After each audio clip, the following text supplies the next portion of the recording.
Dr Russell Reeves has been working on his innovative process of turning forest waste into ethanol for the past decade and, as seen on NBN earlier this year, fine-tuning it in the past 12 months. The process involves using wood chip, forest waste, even cotton or wheat stubble to make ethanol, a type of alcohol. Using pure ethanol as a fuel is too expensive because it requires special engines. So Dr Reeves set about formulating a cheaper alternative, and that's diesel, ethanol blended with diesel. And this can be used in conventional diesel engines. It's also environmentally friendly.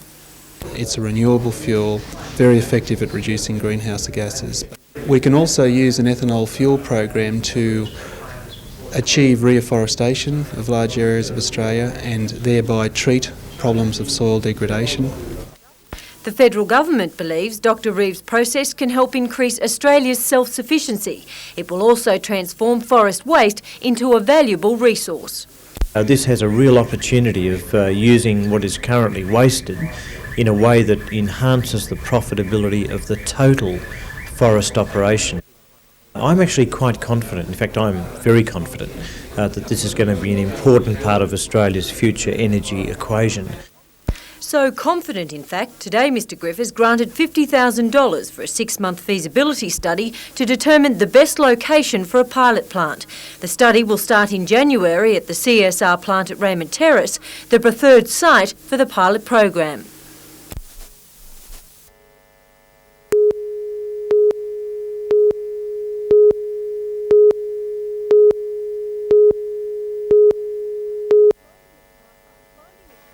Finding a car park in the inner city can be difficult, having the correct coins at times frustrating. Even tougher to swallow, returning to your car only to find your 10-minute metre expired and a fine attached. Newcastle Chamber of Commerce believes the penalty far outweighs the minor metre investment and discourages people from coming into the city. In Sydney, to park your car in the street for an hour will cost you $2. Here in Newcastle, the fee is 40 cents. Despite this, the fine for an expired parking metre in both cities remains the same, $50. But I think the $50 fine as against a 20-cent contribution is outrageous. Mr Chapman says the fine in Newcastle is unrealistic and wants it reduced to a commensurate level. As for exactly how much the fine should be, that's still undecided, but definitely less than in Sydney. However, Mr Chapman agrees it should exceed the daily parking station fee, which averages around $7. Mr Chapman believes council will support the idea. The fines that are levied are paid to the state, and the Newcastle Council doesn't get any contribution from that. They do get the money that comes through the meters. Council will be approached within the next week. The idea then floated with state government. Catherine Lamond, NBN News.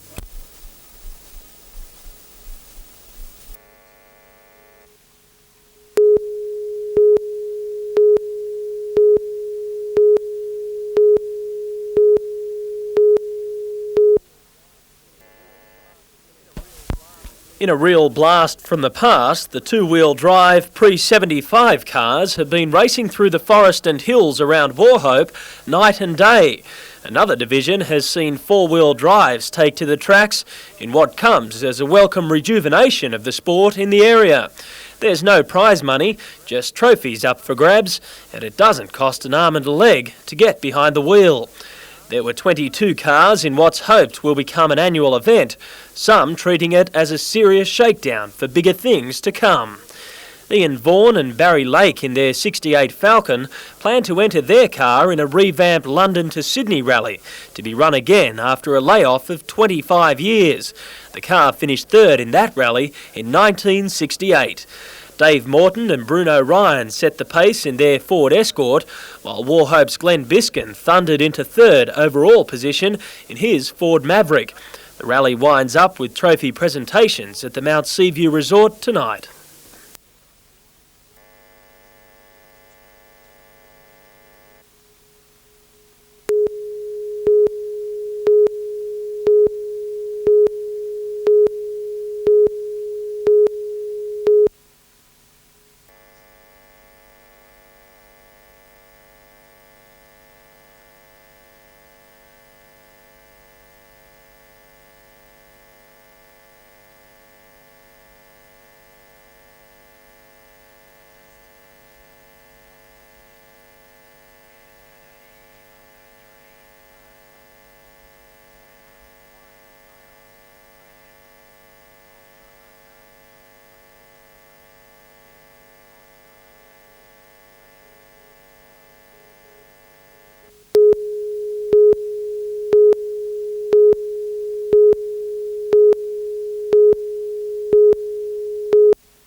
It's this vacant stretch of land at Kincumber that is the cause of a bitter debate between developers and Gosford City Council.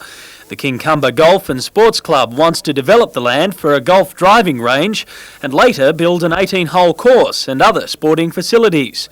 The issue came to a head last night at a lengthy and sometimes heated council debate. Instead, I simply appeal to the common sense and public concern of the Alderman. Are you going to stop me again, are you, Mr Mayor? Despite claims from the developer that more than 5,000 people had supported the project, Council voted against the application, saying any future use of the site should be determined through an environmental planning process. Supporters of the plan say the decision has cost the area vital tourism dollars. There could be a huge benefit for that area, and it's just very saddening to see that the council have taken this direction. A public meeting is being held tonight to consider the future of the bid. Matthew White, NBN News.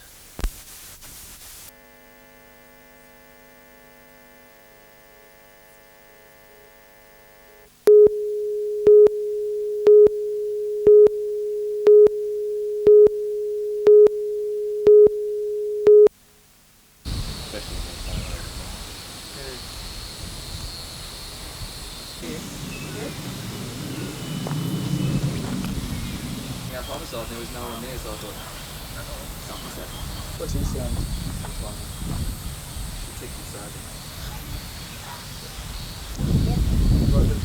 Yeah. Yeah, I mean, $500 is apparently the average wage. Oh, yes, yeah.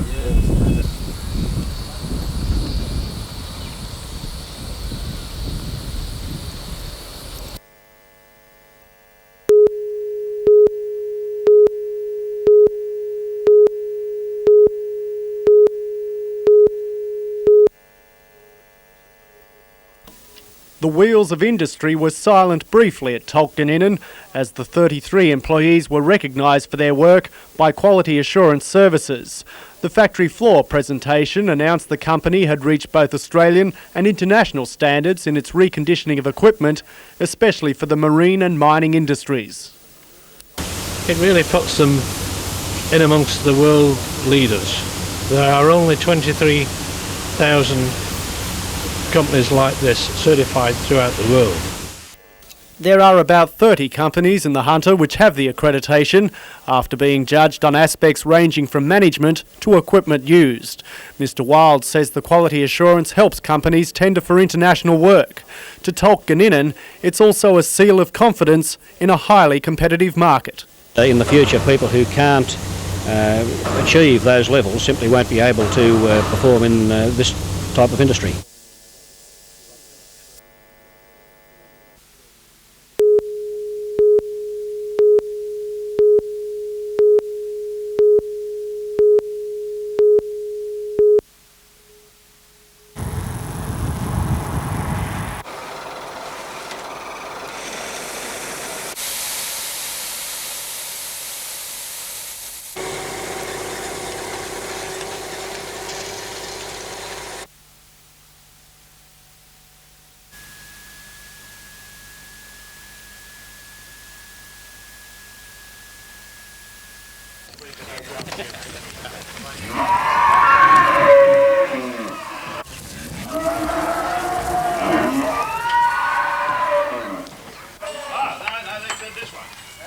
He or she pulls out.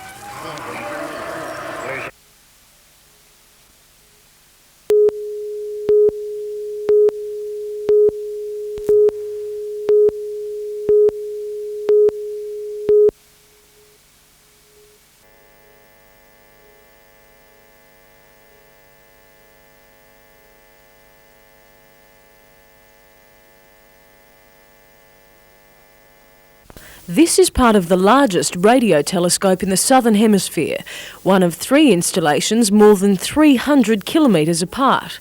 But even this technological giant needs the humble paintbrush, weather permitting. We're actually water blasting all the steel and cleaning it, and a lot of hand preparation, but once we start painting we have to rely on the weather a lot, and if it rains obviously we've got to cease until the steel's dried. It will take Peter and his team of painting stormtroopers about 16 days to complete the job. It's the third telescope they've given a touch-up, using a paint so durable it'll probably do them out of the telescope's next paint job. It's got a life of around about 20 years in an application in this type of area anyway. You know. The material that was on it before was a self-chalking enamel, which only had a life of about 5 to 6 years. For those curious to inspect the final result, the centre will be open throughout the school holidays. Well, now we're staffed from 8 a.m. to 4 p.m. Monday to Friday, and we're hoping that we'll be staffed also on weekends. So when people come out here, then there will be someone to talk to them, answer questions, and take them out to have a closer look at one of the antennas.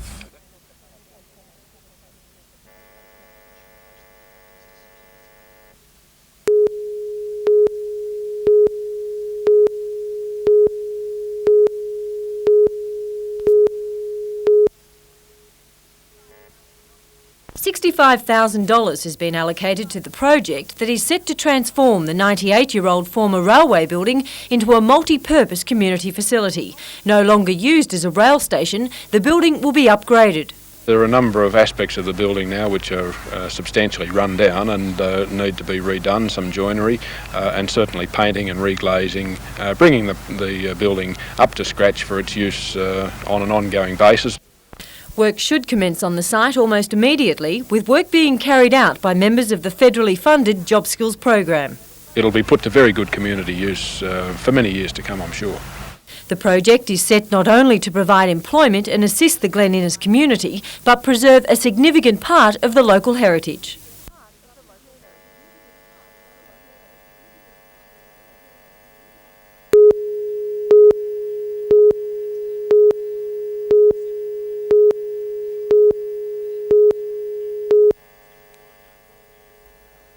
Although 60,000 travellers pass through its gates each year, Newcastle Airport has rarely looked so crowded.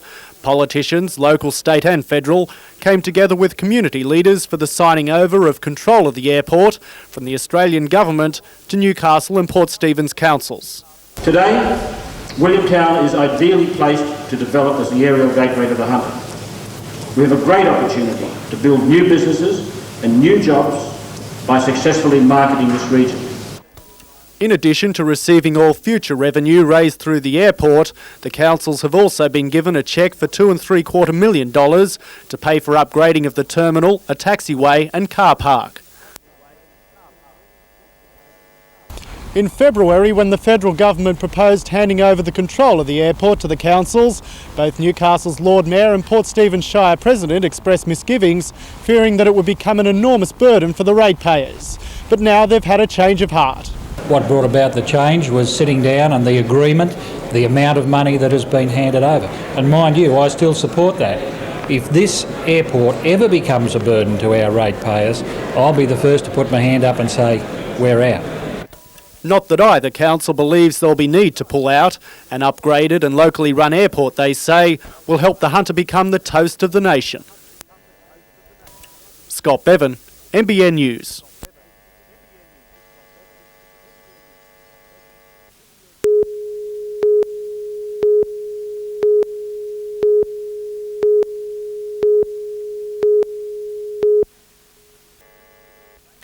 It's a dirty and dangerous way to spend a weekend. More than 120 riders took to the Wauchope Showground yesterday for the motocross spectacular, and spectacular it was. There's little room for error in this sport. One slip and you hit the dirt, literally. For the spectators, it's thrill-a-minute action. For the riders, it's an adrenaline rush. And you just can't help but get the feeling these guys were born to fly. Maxville's Wayne Laverty took out the A-grade seniors event, while Sean Geronimi from Southwest Rocks claimed the A-grade juniors. Maurice Hardman brothers, Richie, Jamie and Mark dominated the double jump in the Supercross Superstars.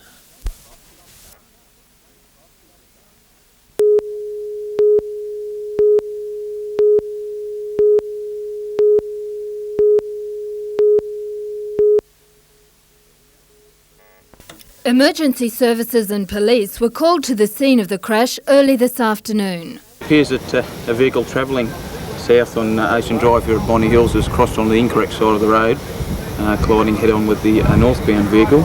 As a result of the impact, one of the vehicles burst into flames. The occupants of both cars were trapped. Fortunately, the local people here at the time, the local emergency services, could release them prior to the entire vehicles being engulfed. 3 people were admitted to Hastings District Hospital. Police inquiries are continuing.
Figures show that the incidence of melanoma on the north coast is twice as high as it is anywhere else in the state, and 10 times higher than in Great Britain. Well, it's undoubtedly one of the worst areas in the world for developing melanoma. So if you like to call it a hotspot, it certainly is a hotspot for getting melanoma. According to the study by the New South Wales Cancer Council, the number of men with melanoma has jumped by 129%, and the incidence among women has increased by 47%. Well, we believe it's because we really do have a lot of ultraviolet radiation, a lot of sunlight in this part of the world. Professor Hersey says people who develop melanomas today may have damaged their skin up to 20 years ago. With the warm summer months upon us, he warns people to protect their skin. When you notice a change in a mole or spot on your skin, get it checked by a doctor. If picked up early, melanoma can be cured. Jane Anderson, NBN News.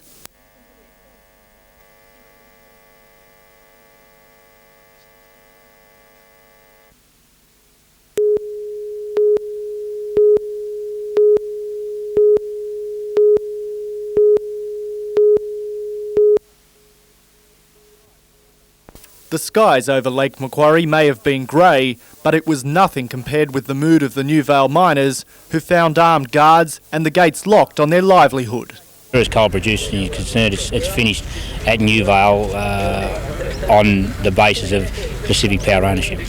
But to the 60 workers, it's the Parliamentary Select Committee's findings of an inquiry into the state-owned mines that have really shut the gates on New Vale's future.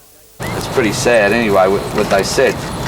The inquiry that was set up after the miners' historic 8-day sit-in last month has validated what the men were trying to halt: the closure of New Vale next month and the winding down of nearby Awabba. It just seemed to be a whitewash. It's going to make a very grim Christmas for all of us, and we don't know what the new year's going to bring.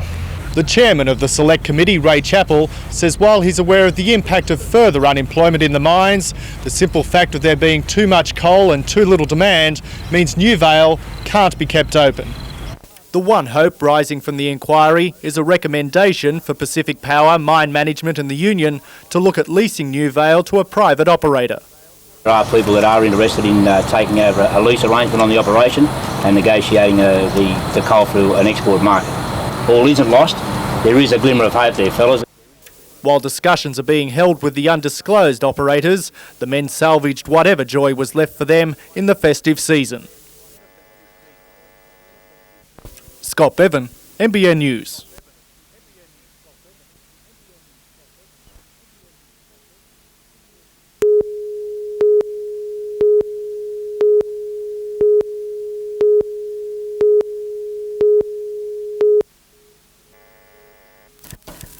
The burnt-out remains of this shanty are all that's left of what was home for loner Percy Jack. Described as a harmless character by locals, police believe his attackers knew of his eccentric lifestyle in harsh scrub inaccessible by on-road vehicles. Police say 2 men went to the elderly man's shack around 3:45 this morning, demanding the keys to his motorbike. When the 71-year-old refused to hand them over, the intruders ransacked his home, finding a substantial amount of money, his life savings. They took that money, assaulted him again, and then as they were leaving they poured petrol through the shack onto his mattress and ordered that he lay on the mattress. They then set fire to his shack. He managed to get clear of the shack, but unfortunately his shack and his motorbikes have been completely destroyed, as well as all his property that he owns. As well as the trauma, Mr Jack suffered lacerations, cuts to his hands and bruising to his upper body. The 2 attackers are described to be in their early 20s, about 185 centimetres in height and of solid build. Police believe the bandits are from the area. Anyone with information is asked to contact Cessnock detectives, who described the attack as brutal, one where the victim was lucky to escape alive. Very lucky, yes. If he'd stumbled inside that house when it was burning, who knows what could have happened.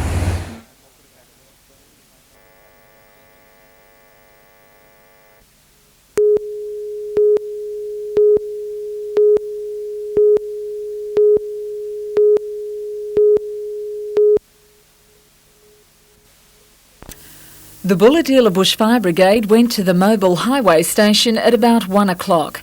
Staff and patrons had evacuated the all-night fast food premises when smouldering wires in the office switchboard caused a cut in power and ignited the equipment. Thick smoke forced firefighters and members of the rescue unit to wear breathing apparatus. The owner, John Stellimer, says quick action to contain the blaze prevented it from spreading to the adjacent restaurant. About $20,000 worth of stock, including holiday supplies of confectionery and cigarettes, were destroyed. Also lost a computer system. It's believed the blaze was started by a fault in the switchboard's main wires. Melinda Smith, NBN News.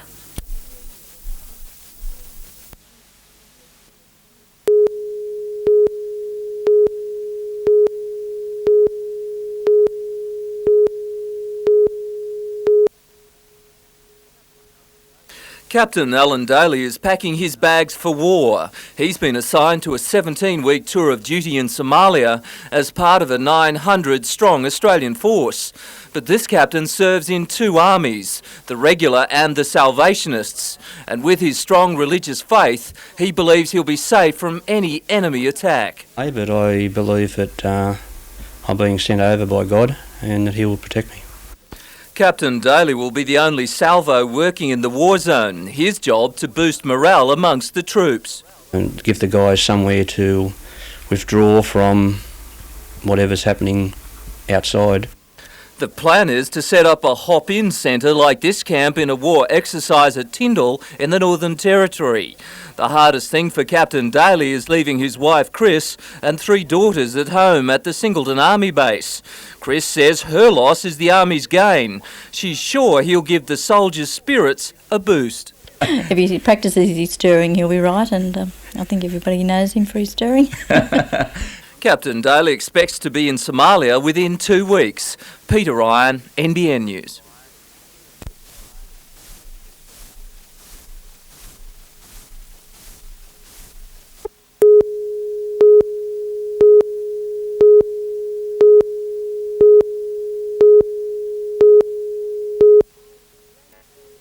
They spend hours every day surfing their particular break. They know the prevailing winds and the effect they have on pollution.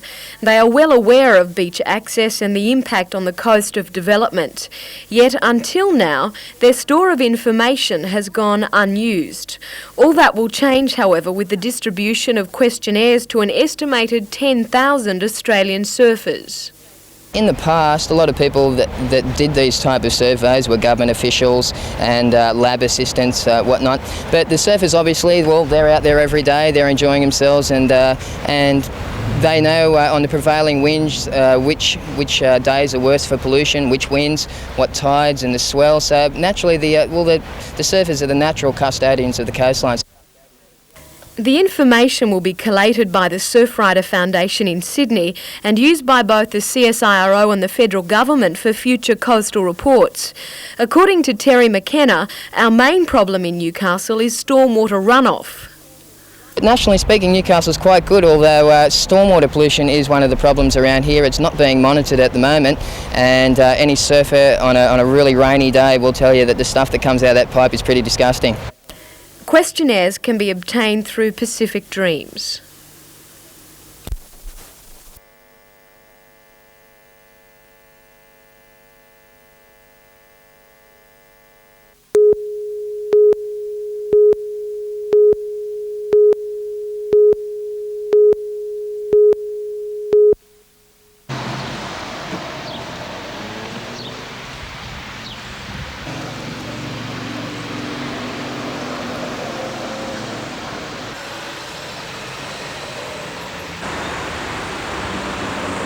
Catch you later.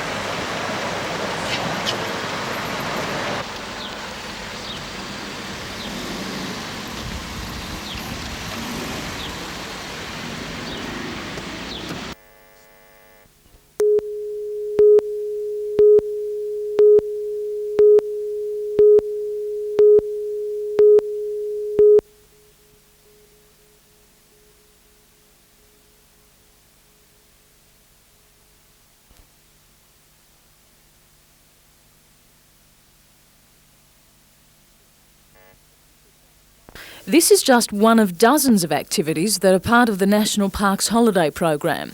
It's a walk through the workings of the Gara River hydroelectric scheme. We're starting off at Blue Hole, just up the path here, and walking them through what was the old hydroelectric scheme of Gara Gorge, and then walking back. We're not only talking about the hydroelectric scheme, but some of the plants along the way. Beautiful orchids out here at the moment, and lovely birds, and birds are nesting at the moment. It's a beautiful spot. But from here on, we go into a system of flumes. Well, what's a flume? Well, it's like a sort of an open pipe, and it was made of wood in this case, and that took it across the gorges through here. So you can imagine what a feat of engineering that was at the time. And time, past and future, is no new concept for guide Mark Strickson. Now living and studying in Armidale, he once travelled the universe in a TARDIS, starring in the popular science fiction series Doctor Who. We've got the old Doctor Who corridor behind us here, and you could expect a Dalek to come round that corner any minute, except it's a bit rough for Daleks. They might have a bit of trouble with the bumps, because as you know, Daleks can't go upstairs, and they're not very good out in the bush either. Despite the difficulty, even a Dalek might be tempted by the National Parks summer program. We've got natural walks, historic walks, Aboriginal cultural walks and night walks. That's where we go out spotlighting to find the nocturnal animals up in the trees. We've got canoeing and camping and abseiling and children's activities. It's an effort to make the national parks more accessible to people, to prove that you don't need a great big four-wheel drive and a huge pair of hiking boots on to enjoy a national park. What we're doing here is starting off at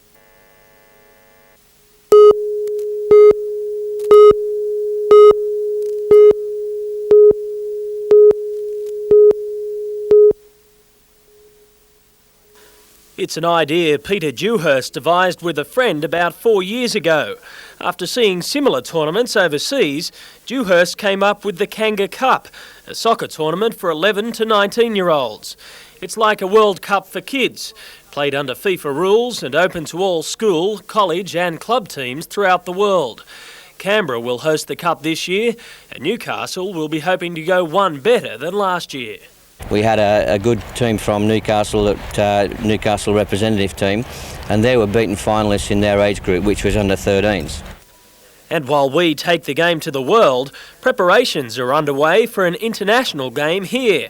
The Newcastle Breakers will play a friendly game against Malaysia on Wednesday, January 13, a fixture the Breakers coach Bruce Stowell hopes will draw a good crowd. I think it's exciting that we can get sides from overseas, and we need to be supported by the Newcastle public.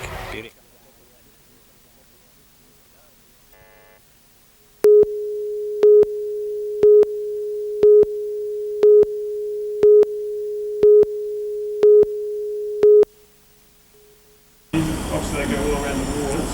This is where their main offices are. And same here with physiotherapy and social work.